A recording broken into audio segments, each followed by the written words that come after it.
The I-Team is updating its story on a controversial security and surveillance alarm system. A change of plans will wind up costing taxpayers more, and that change recently left a pavilion on the beach without alarm protection for more than a month. The I-Team's Brian Crandall has the new developments in a story that he's been investigating for months. Brian? Well, Patrice and Jean, this state contract has been marked by long delays, court challenges, added taxpayer money, and 2 attempts to fire the company that was hired to alarm DEM buildings. Now a resolution, though with what appears to be a security lapse along the way. Early March, a security company pulls its alarm systems and wires out of Woonsocket State Beach. It's 2.5 years after the company lost the contract to alarm 38 DEM properties. But a month later, the same company was back, putting new alarms and wires back in. Just doesn't make any sense. How did that happen? Chris Mora's National Security long held the DEM alarm contract, but in 2022 lost out to Security Solutions on a new 5-year deal. The situation immediately turned sour. National filed a court challenge claiming it unfairly lost and that Security Solutions did not have the proper credentials for the job. And in 2.5 years after getting the job, Security Solutions has installed alarms in less than 1/3 of the buildings. DEM twice requested the state purchasing office fire Security Solutions, citing delays and other issues. And state electrical inspectors determined Security Solutions had not been properly licensed to bid on the project in the first place.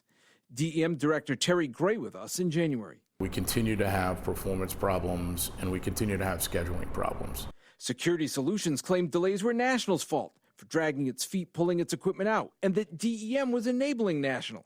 Security Solutions boss Kenneth Marandola Jr. in January. I believe it's just unfair. I don't think there's really any substance to the complaints. Since our first report then, the state chose not to fire Security Solutions, reaching a deal instead. It would leave its systems in the 10 buildings it has alarmed, and National's alarms would stay in the remaining 28 buildings.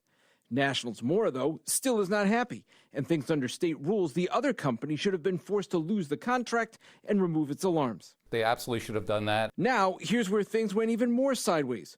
Mora was told to take his equipment out of Woonsocket, so he did, but the new plan was apparently made after that happened.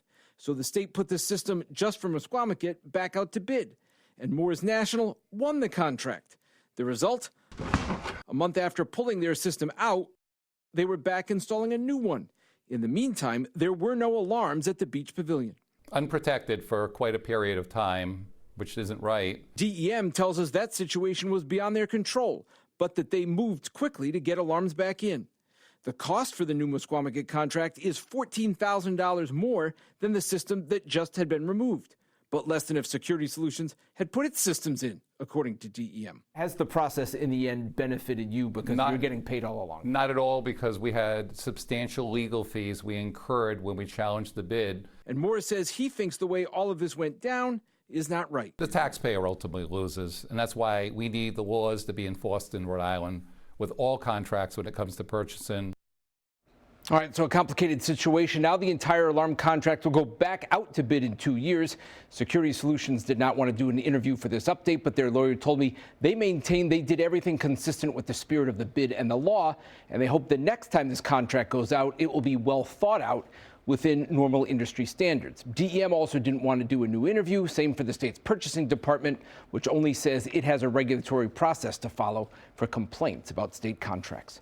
For the I-Team, I'm Brian Crandall, NBC 10 News.